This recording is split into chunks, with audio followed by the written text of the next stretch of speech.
Okay, आज जो अपन class अपन ध्वनि की क्लास ले रहे थे, ध्वनि की क्लास में अपन ने स्टडी किया था कि तरंग क्या है, तरंग कितने प्रकार की होती है, यांत्रिक तरंग किसे कहते हैं, यांत्रिक तरंग कितने प्रकार की होती है और अयांत्रिक तरंगें कितनी प्रकार की होती है।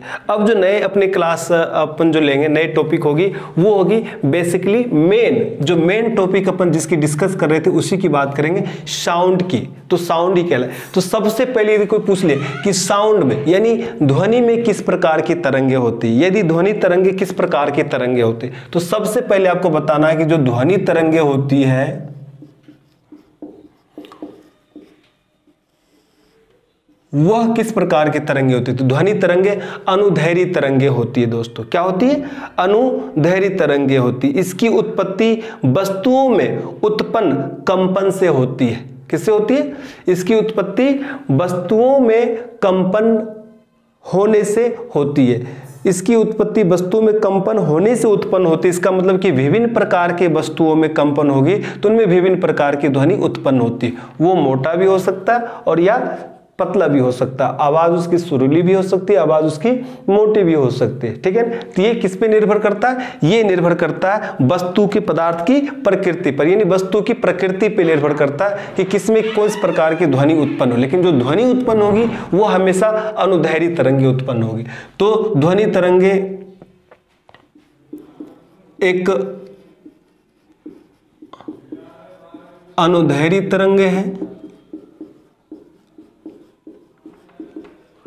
ध्वनि तरंगे एक अनुदैर्घ्य तरंगे होती है। ठीक है, आपसे कोई पूछ ले ध्वनि तरंगे किस प्रकार की तरंगे है, अनुप्रस्थ तरंगे होती है, अनुदैर्घ्य तरंगे, तो ये अनुदैर्घ्य तरंगे होती है। इसकी उत्पत्ति वस्तुओं में कंपन से होती है। इसकी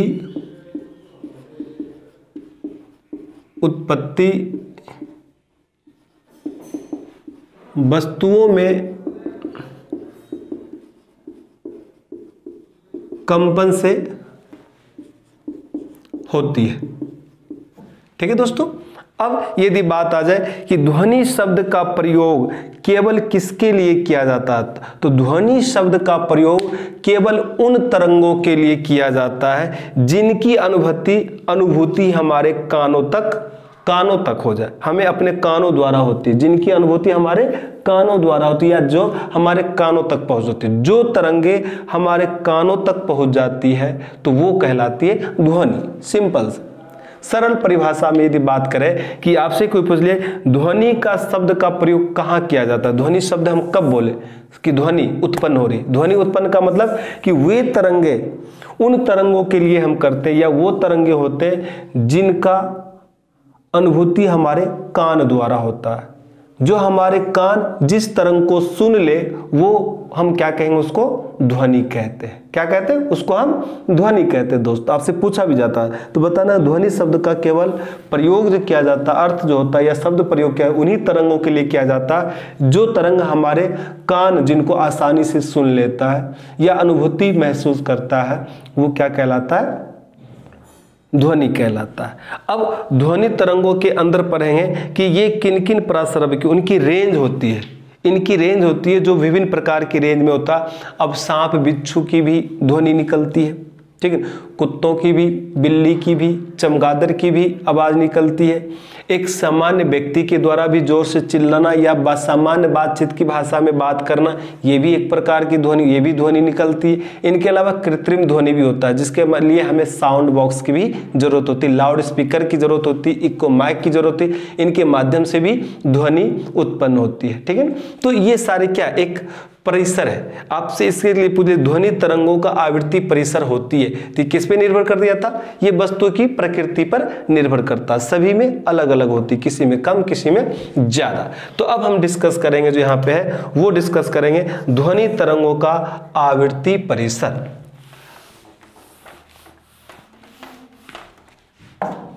ध्वनि तरंगों का आवृत्ति परिसर, यानी आवृत्ति परिसर का मतलब होता है फ्रीक्वेंसी रेंज कहते हैं इसको। क्या कहते हैं दोस्तों? फ्रीक्वेंसी रेंज की बात करते हैं। कि इतने रेंज तक की यदि ध्वनि मुझे सुनाई दिया तो उसको हम क्या कहेंगे, एक परिसर, मतलब लिमिट हो गई। इस रेंज तक की यदि ध्वनि सुनाई देता है तो इसको इस कैटेगरी में रखा जाता है। इस रेंज तक यदि मुझे ध्वनि सुनाई देता है तो इसको इस रेंज में रखा जाता है। इस कैटेगरी तक जो रखा, मतलब इस ध्वनि तक रेंज सुनाई तो उसको इस प्रकार विभिन्न कैटेगरी में, ठीक है ना। इसीलिए हमने यहाँ लिख दिया ध्वनि तरंगों का आवृत्ति परिसर का वर्गीकरण की बात करते हैं। अब इनकी वर्गीकरण जो किया जाता है वो मुख्यतः 3 तरीके से किया जाता है। पहला किया जाता है श्रव्य ध्वनि तरंग। क्या किया जाता है? श्रव्य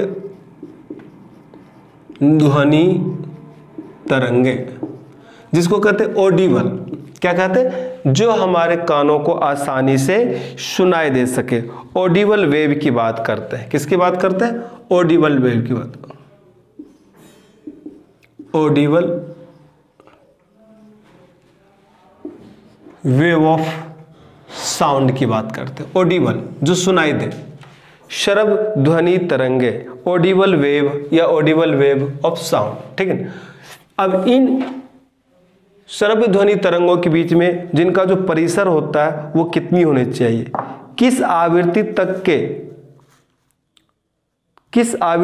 के ध्वनि तरंग को हम इस कैटेगरी में रखते हैं। तो 20 हर्ट्ज से 20,000 हर्ट्ज के बीच की आवृत्ति वाली तरंग को हम श्रव्य तरंगे कहते हैं। क्या कहते हैं? 20 श्रव्य तरंगे जो होती है वो 20 हर्ट्ज से 20,000 हर्ट्ज तक या 20 किलो हर्ट्ज, ठीक है ना। वे ध्वनि तरंगे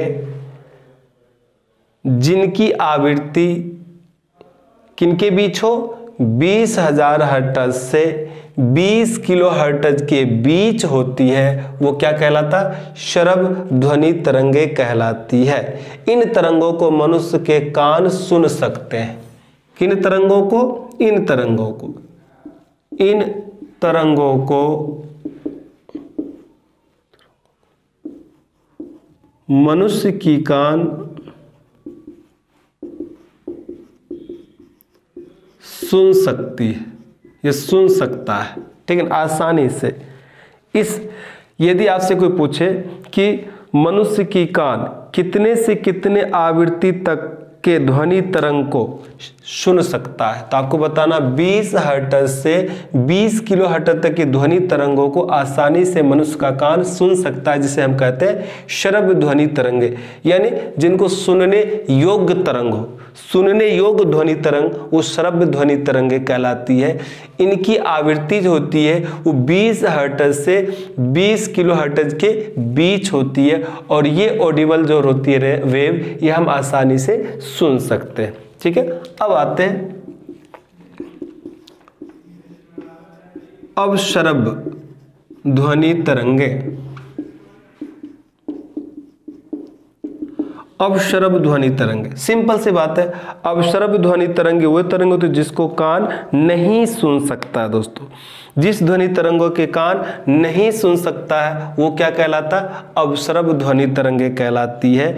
और इनकी जो बीच ध्वनि जो आवृत्ति रेंज होता है वो 20 हर्ट्ज से नीचे होता है। 20 हर्ट्ज से नीचे की ध्वनि तरंगे,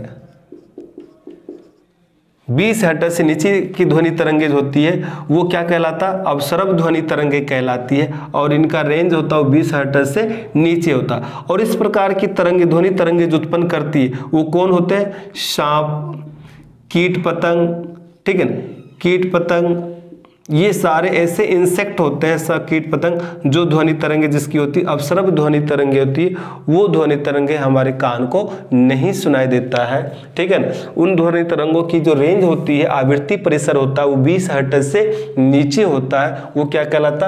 अब श्रव्य ध्वनि तरंगे कहलाती है। इसे कहते हैं इंफ्रासोनिक वेव। क्या कहते हैं? इंफ्रासोनिक वेव की बात करते हैं। ऐसी वेव जिनकी 20 हर्ट्ज से नीचे की आवृत्ति होती है, ध्वनि तरंगे होती है, वो क्या कहलाता है? अपश्रव्य ध्वनि तरंगे कहलाते हैं। और अपश्रव्य ध्वनि तरंगे जो उत्पन्न करते हैं वो कौन होते हैं? कीट पतंग वगैरह होते हैं, ठीक है दोस्तों। ये पूछ लिया जाता है। अपश्रव ध्वनि तरंगे कहते हैं। इसके अलावा होता पराश्रव ध्वनि तरंगे। अब किसकी बात करेंगे? पराश्रव ध्वनि तरंगे की बात करेंगे। पराश्रव ध्वनि तरंगे कहते हैं अल्ट्रासोनिक वेव कहते हैं दोस्तों। क्या कहते हैं इसको? Ultrasonic wave. तीसरा पराश्रव ध्वनि तरंगे की बात करते हैं। इसमें जो होता आवृत्ति परिसर का जो रेंज होता, आवृत्ति परिसर होता, फ्रीक्वेंसी रेंज होता, इनमें वो 20 किलोहर्ट्ज से अधिक होता है। 20 किलोहर्ट्ज से अधिक 20 किलोहर्ट्ज से अधिक ध्वनि तरंगे, 20 किलोहर्ट्ज से अधिक ध्वनि तरंगों की आवृत्ति क्या कहलाता? पराश्रव ध्वनि तरंगे कहलाती है। क्या कहलाती है? पराश्रव ध्वनि तरंगे कहलाती। कुत्ता, बिल्ली, चमगादड़ आदि इसे सुन सकता है, लेकिन सामान्य व्यक्ति कान इसको नहीं सुन सकता है। ठीक है ना? तो क्या कहलाते हैं? पराश्रव ध्वनि तरंगे कहलाती। 20 किलो हर्ट्ज मान लो या 20 हर्ट्ज की बात करें, 20,000 हर्ट्ज की बात करते हैं, तो इससे अधिक जो होती है ध्वनि तरंगे की आवृत्ति जो होती है वो कहलाती है पराश्रव ध्वनि तरंगे। और ये तरंगे कौन सुन सकता है आसानी से? कुत्ता, बिल्ली, चमगादड़ ये तरंगे को आसानी से सुन सकता है दोस्तों। अब आती जो सबसे महत्वपूर्ण पॉइंट होती है ये कि ये तरंगे हम उत्पन्न भी कर सकते हैं। पराश्रव ध्वनि तरंगे हम आसानी से उत्पन्न भी कर सकते हैं और इसको उत्पन्न भी किया जा चुका है। यदि सबसे पहले पूछ लीजिए किसने किया था, आपको बताना है इन तरंगों को गाल्टन की सीटी के द्वारा, किसके द्वारा? गाल्टन की सीटी के द्वारा दाब विद्युत प्रभाव की विधि द्वारा क्वार्ट्ज के क्रिस्टल के कंपनों से उत्पन्न करते हैं। किसके? आपसे कोई पूछ लिया जाए तो बता दोगे कि पराश्रव ध्वनि तरंगे जो होती है वो गाल्टन के सीटी के द्वारा तथा दाब विद्युत के प्रभाव की विधि से भी, किसके? दाब विद्युत के प्रभाव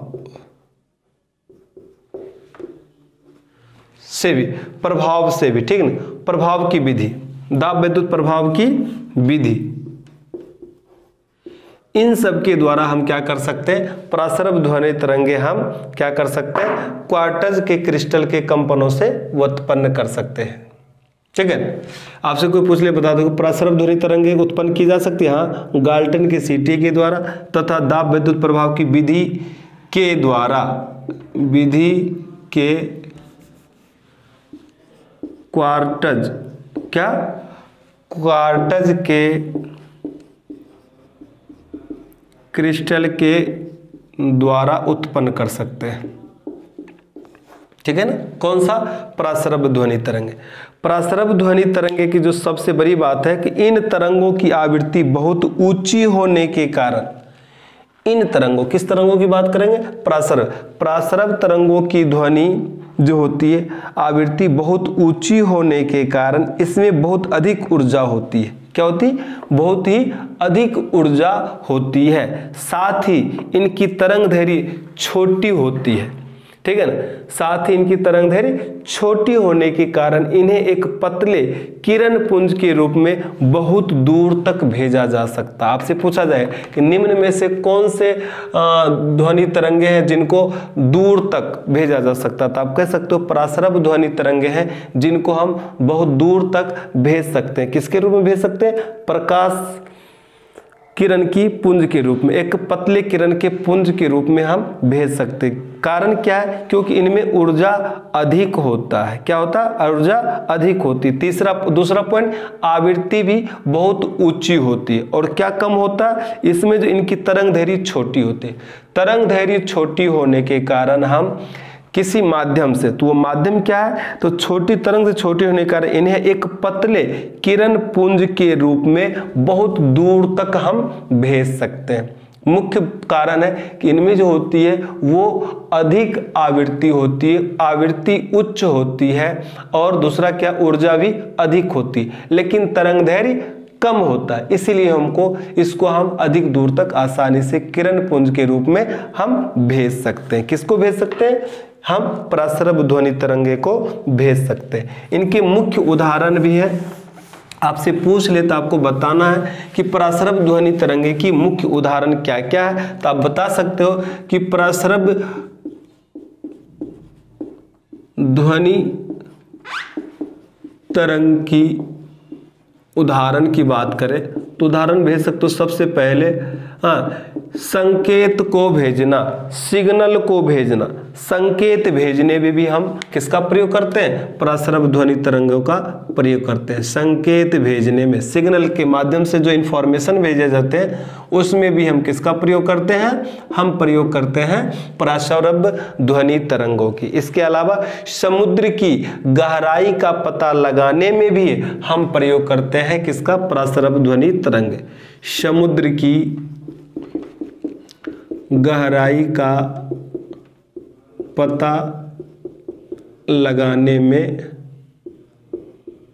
भी किसका प्रयोग करते हैं? हम प्रसरब ध्वनि तरंगे का प्रयोग करते हैं। इसके अलावा कीमती कपड़ा होता, वायुयान होती है तथा घड़ियां, इन सब के जो पाठ पुर्जे होते हैं इनको भी साफ करने के लिए हम प्रसरब ध्वनि तरंगों का ही प्रयोग करते हैं। कीमती कपड़ा हो गया, वायुयान एवं घड़ियों के पाठ पुर्जों को साफ करने के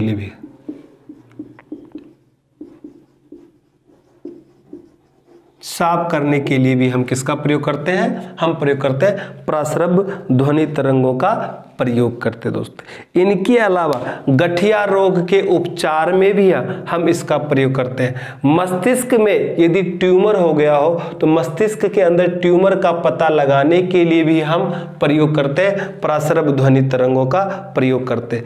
कल कारखानों की चिमनियों से कालिक हटाना हो, जो कारखाने होते हैं उनमें चिमनी में जो कालिक लग जाती है उनको भी हटाने के लिए हम जो ध्वनि तरंगे का जो प्रयोग करते हैं वो कौन सा होता? प्रसरब ध्वनि तरंगे होती। इस प्रकार से विभिन्न जगह हम सबसे अधिक किसका प्रयोग करता है? प्रसरब ध्वनि तरंगों का प्रयोग करते हैं, जिसे हम अल्ट्रासोनिक वेव कहते हैं दोस्तों। ठीक है ना। अब चलते हैं नेक्स्ट पॉइंट की ओर, नेक्स्ट बिंदु का अब अपन बात करेंगे। ठीक है ना। अब बात करेंगे कि जो ध्वनि के संचरण करने के लिए माध्यम की जरूरत होती है। ध्वनि के संचरण करने के लिए किसकी जरूरत होती है? माध्यम की जरूरत होती है। ठोस, द्रव, गैस एवं प्लाज्मा में ध्वनि का संचरण संभव है। अब कोई पूछ ले तो आप बता सकते हो ध्वनि का संचरण करने के लिए हमें किसकी आवश्यकता होती है? हमें माध्यम की जरूरत होती है। माध्यम की जरूरत होती है तो माध्यम क्या हो सकता है? वो हो सकता है ठोस, वो हो सकता है द्रव, वो हो सकता है गैस और प्लाज्मा। इन सब में संभव है क्या? ध्वनि का संचरण। तो ध्वनि के संचरण करने के लिए हमें किसी माध्यम की जरूरत होती है। वो माध्यम ठोस हो सकता है, द्रव हो सकता है, गैस हो सकता है या प्लाज्मा। इन सब में संभव है। निर्वात में ध्वनि का संचरण नहीं हो सकता है, ठीक है ना। लेकिन ध्वनि का संचरण जो है निर्वात में नहीं हो सकता है। संचरण निर्वात में नहीं हो सकता है।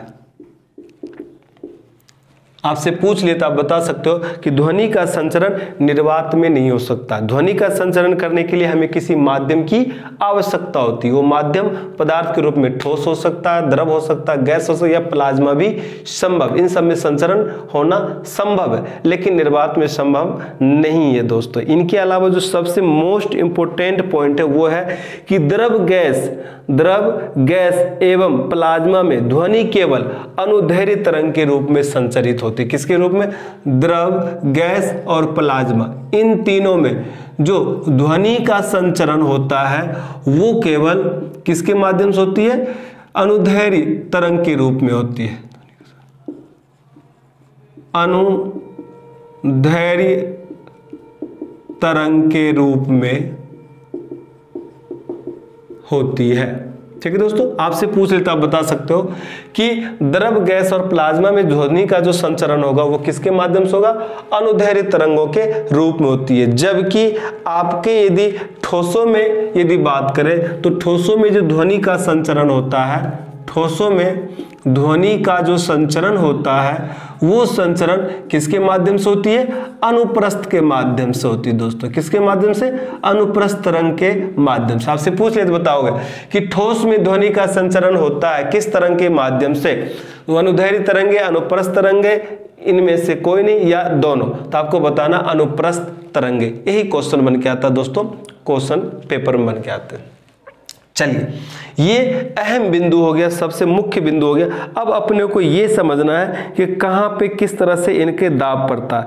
सामान्य ताप एवं दाब पर वायु में ध्वनि का वेग लगभग 343 मीटर प्रति सेकेंड होता है। यदि आपसे पूछ लिया जाए तो आपको बताना है कि सामान्य दाब एवं ताप पर, normal temperature and pressure, normal temperature and pressure पर वायु में ध्वनि का वेग लगभग 343 मीटर प्रति सेकेंड होता है। ठीक है ना?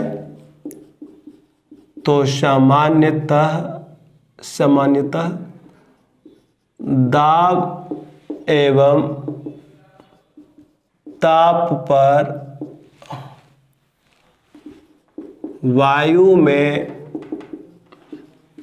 ध्वनि का वेग लगभग 343 मीटर पर सेकेंड होता है। ये ध्यान रखना है, ये सबसे अहम बिंदु है। इनके बारे में क्वेश्चन पूछ लिए जाते हैं कि कितना होता, तो आपको बताना है कि 343 मीटर प्रति सेकेंड होता। अब यदि पूछ ले कि ध्वनि की चाल क्या होती है, तो आप ध्वनि की चाल भी बता सकते हो। ध्वनि की चाल किसकी बात करें? ध्वनि की चाल की बात कर रहे हैं।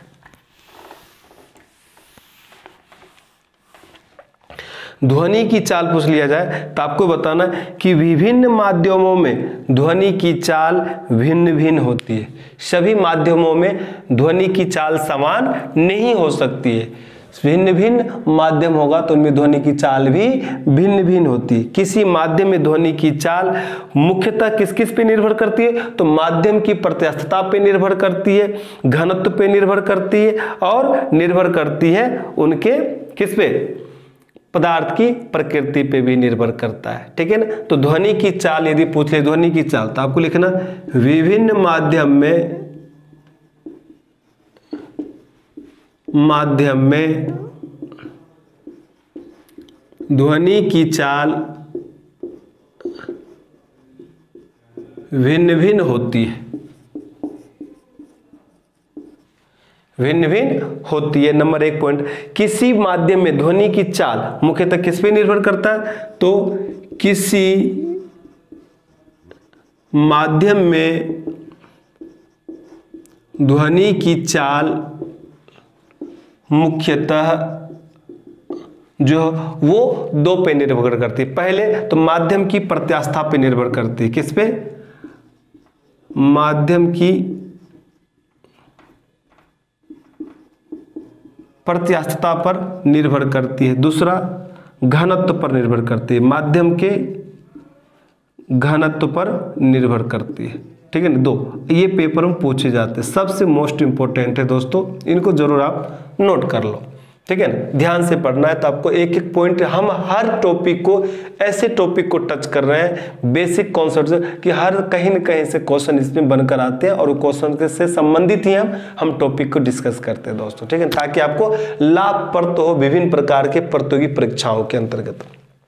चलिए, ये तो होगी ध्वनि की चाल। क्या भिन्न भिन्न माध्यम में ध्वनि की चाल भिन्न भिन्न होती है। किसी माध्यम में ध्वनि की चाल मुख्यतः निम्नलिखित माध्यम की प्रत्यास्थता पर निर्भर करती है और हम माध्यम की घनत्व पर निर्भर करती है। ठीक है ना? ये आपको समझना। अब अपने को ध्यान रखना, माध्यम तो ठोस द्रव गैस है, तो सबसे अधिक चाल किसमें होगी? हाँ, तो आपको बताना है कि गैसों के सापेक्ष द्रवों में प्रत्यास्थता अधिक होती है। गैसों के सापेक्ष द्रवों में प्रत्यास्थता अधिक होती है तथा ठोसों में सबसे अधिक होती है।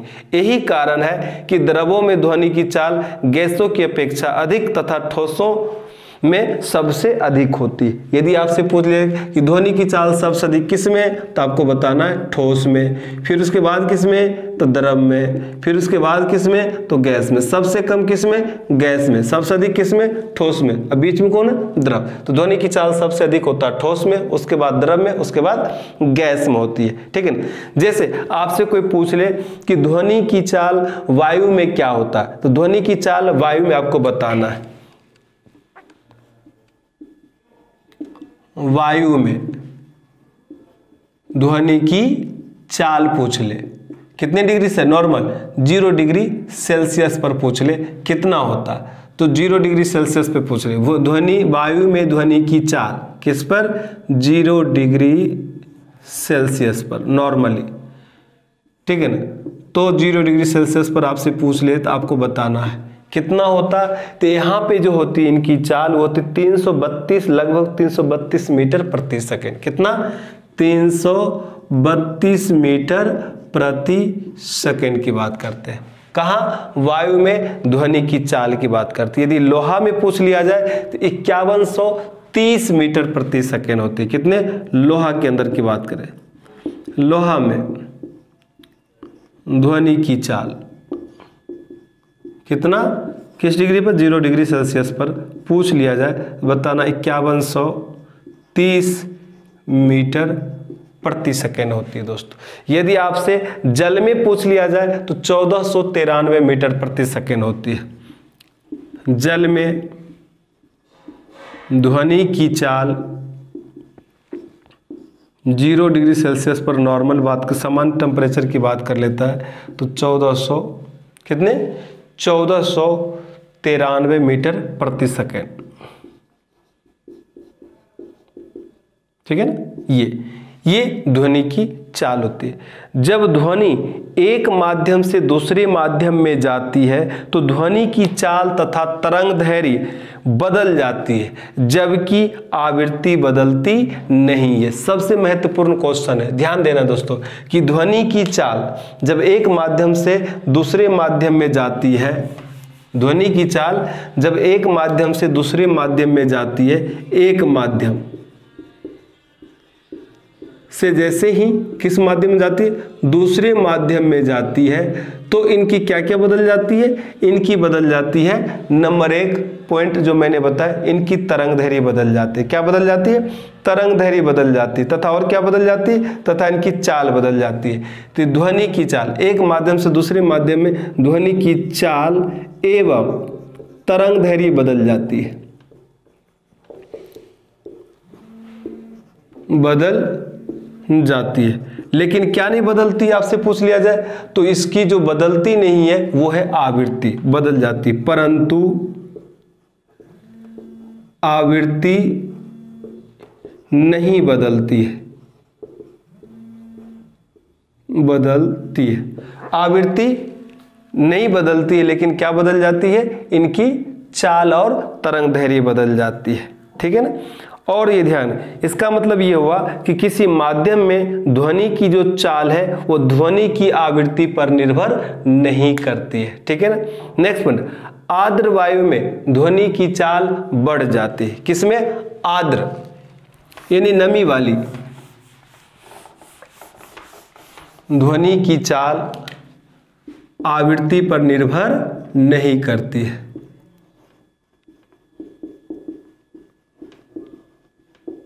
नहीं करती, ये ध्यान रखना है। ठीक है ना। दूसरा पॉइंट मैंने बताया कि जो ध्वनि की जो चाल होती है वो आर्द्र वायु में, नमी वाली वायु में बढ़ जाती है।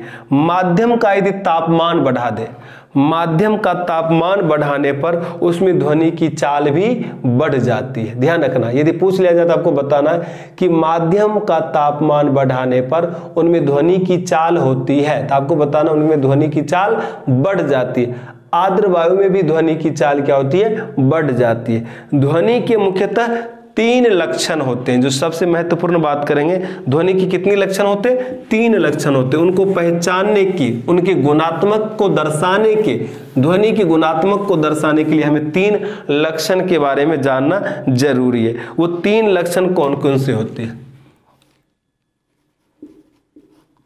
ध्वनि में मुख्यतः 3 लक्षण होते हैं। कितने लक्षण होते हैं? 3 लक्षण। सबसे पहले बात करेंगे हम तीव्रता की। पहला लक्षण होता है तीव्रता, जिसको हम कहते हैं इंटेंसिटी। इंटेंसिटी की बात करेंगे, ठीक है ना? इंटेंसिटी की बात करेंगे, ठीक है ना? ये इंटेंसिटी क्या होता है? तीव्रता की बात कर रहे हैं। तीव्रता का मतलब क्या होता है? तीव्रता ध्वनि का वह लक्षण है जिससे ध्वनि धीमी, मंद अथवा तीव्र, प्रबल सुनाई देता है, ठीक है ना? ध्वनि का कौन सा लक्षण है? ध्वनि का वो लक्षण है जिससे ध्वनि हमें धीमा यानी मंद एवं तीव्र यानी प्रबल सुनाई देता है। इसीलिए इसको हम क्या कहते हैं? तीव्रता कहते हैं। ये तीव्रता ध्वनि का लक्षण है, ठीक है ना? तीव्रता का मतलब क्या? जिसमें हमें ध्वनि कैसा सुनाई दे? जिसमें हमें ध्वनि मंद सुनाई दे सकता है या प्रबल सुनाई दे सकता है, ठीक है ना? तेज सुनाई दे सकता है या यहाँ पे क्या हो सकता है? अपने बिल्कुल ही तेज सुनाई दे सकता है। तेज सुनाई। प्रबल का मतलब होता है तीव्र, प्रबल, या धीमा सुनाई दे सकता है, ठीक है ना? धीमा मंद एक हो गया, प्रबल तीव्र सुनाई देता हो। क्या कहलाता? तीव्रता कहलाता। यदि आपसे पूछे तीव्रता किसे कहते हैं, तीव्रता क्या है, तो ध्वनि का एक प्रकार के लक्षण है। वो लक्षण है जिससे हमें ध्वनि कैसे सुनाई देती है? धीमी मंद सुनाई देती है या हमें तीव्र या प्रबल सुनाई देता है। क्या कहलाता है? ध्वनि की तीव्रता कहलाता है। ये लक्षण है।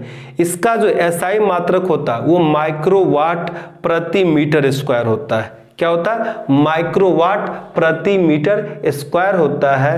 ये होते हैं 10⁻⁻⁶ जूल प्रति सेकेंड मीटर स्क्वायर के बराबर होते हैं। सिंपल से बात करें, तीव्रता का मात्रक होता है माइक्रोवाट प्रति मीटर स्क्वायर।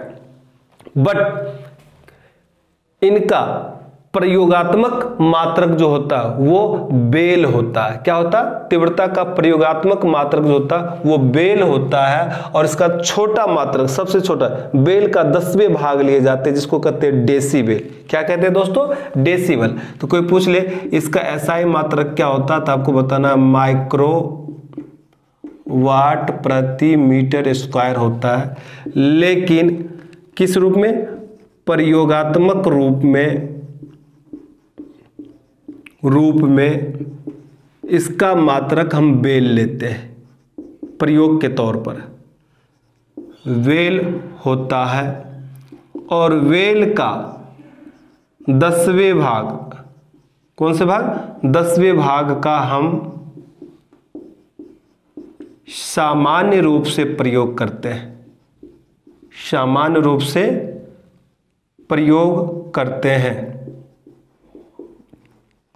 और उसे क्या कहते हैं? डेसीबल। क्या कहते हैं दोस्तों? डेसीबल कहते हैं, ठीक है ना? इस तरह से ध्वनि की तीव्रता का मात्रक किसमें मापा जाता है? डेसीबल में मापा जाता है, ठीक है ना? एसआई मात्रक क्या होता है इसका? माइक्रोवाट प्रति मीटर स्क्वायर होता है, ठीक है ना? एसआई मात्रक। और प्रयोगात्मक मात्रक क्या होता है? प्रयोगात्मक मात्रक होता है वेल, लेकिन हम वेल के 10वें भाग के रूप में मापते हैं, जिसको कहते हैं हम डेसीबल कहते हैं दोस्तों, ठीक है ना? ध्वनि की तीव्रता जो होता है दोस्तों, ये कम भी हो सकता है या प्रबल भी हो सकता है।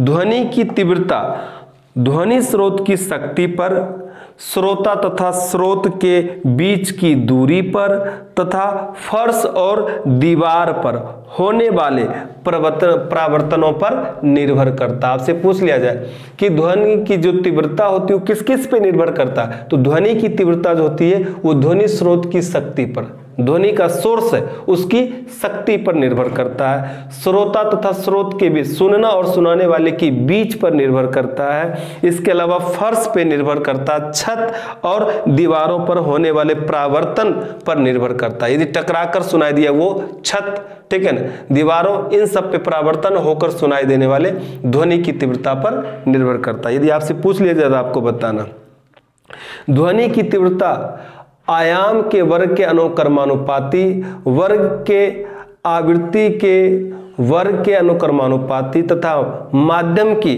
घनत्व के समानुपाती होता है। यदि आपसे पूछ लिया जाए कि ध्वनि की तीव्रता किसके समानुपाती होते और किसके वर्ग के अनुक्रमानुपाती होते, तो आपको ध्यान देना है कि ध्वनि की तीव्रता जो है वो आयाम के वर्ग के अनुपाती होता है और वर्ग के भी, आवृत्ति के वर्ग के भी अनुक्रमानुपाती होता है, लेकिन माध्यम के घनत्व के क्या होते हैं, समानुपाती होता है। दोस्तों ये कहलाते हैं ध्वनि की तीव्रता।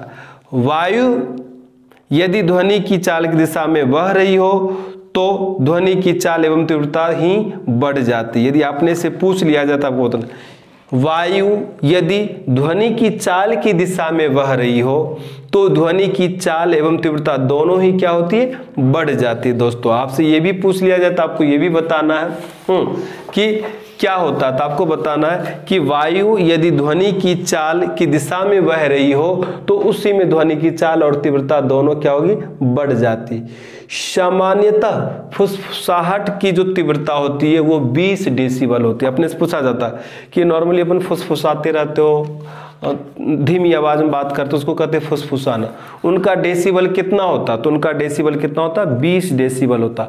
और सामान्य बातचीत जो करते हैं उनमें ध्वनि की तीव्रता को मापते उसमें कितना होता, उसमें लगभग 60 डेसिबल माना जाता है, ठीक है ना, 40 से 60 भी लेते लोग, 60 डेसिबल माना जाता है। ध्वनि की तीव्रता यदि 90 डेसिबल से ज्यादा हो जाता है तो मनुष्य के सुनने की क्षमता को प्रभावित कर देता है। कितने, 90 डेसिबल से, ऐसे तो 80 डेसिबल से नीचे सुनने तक के सामान्य, 90 डेसिबल से अधिक हो जाता तो मनुष्य को सुनने को क्या करता, प्रभावित कर देता। शरीर पर दुष्प्रभाव दिखाई देने लगते हैं, मसल्स में खिंचाव आने लगता, टेंशन बढ़ जाती, न्यूरोमेटिक मेंटल होने लगता है, न्यूरोमेटिक डिसऑर्डर होने लगते हैं, जिससे कि मेंटलिटी डिस्टर्ब हो जाते हैं आवाज से सुन 90 डेसिबल से ऊपर के। ये हो गया तीव्र के ध्वनि की तीव्रता की। अब बात करते हैं तारत्व की। तारत्व का मतलब होता है पिच की बात करते हैं, ठीक है ना, ये दूसरा लक्षण है, ठीक है ना। तारत्व की बात करते, पिच। तारत्व ध्वनि का वह लक्षण है जिसके कारण ध्वनि को मोटा या तीक्ष्ण कहा जाता है, यानी वो पतला है या तीक्ष्ण है, मोटा है, क्या है, वो कहलाता है क्या, ध्वनि का तारत्व। तारत्व जो होता है वो आवृत्ति पर निर्भर करता है। किस पे निर्भर करता है, तारत्व आवृत्ति पर निर्भर करता है, आवृत्ति पर निर्भर करता है। तारत्व कैसा हो सकता है, मोटा या तीक्ष्ण। ध्वनि का वो लक्षण जिसमें हमें ध्वनि कैसा सुनाई दे, तो ध्वनि का मोटा या तीव्र होना, तीक्ष्ण होना कहा जाता है, ठीक है ना, पतला या मोटा होना कहा जाता है, क्या कहलाता है, तारत्व कहलाता है। ये तारत्व किस पे निर्भर करता है, आवृत्ति पर निर्भर करता है, ठीक है ना। जैसे कि ध्वनि की आवृत्ति बढ़ती जाती है वैसे वैसे ध्वनि का तारत्व भी बढ़ता जाता है, ठीक है ना, तथा ध्वनि तीक्ष्ण अथवा पतली होती जाती। बच्चों एवं स्त्रियों की पतली आवाज तारत्व अधिक होने के कारण होता। आपसे कोई पूछ लिया जाए तो बता सकते हो कि बच्चों और महिलाओं में जो आवाज इतनी पतली होती है किसके कारण होता, तो तारत्व अधिक होने के कारण। तारत्व अधिक होने के कारण बच्चों एवं औरतों में आवाज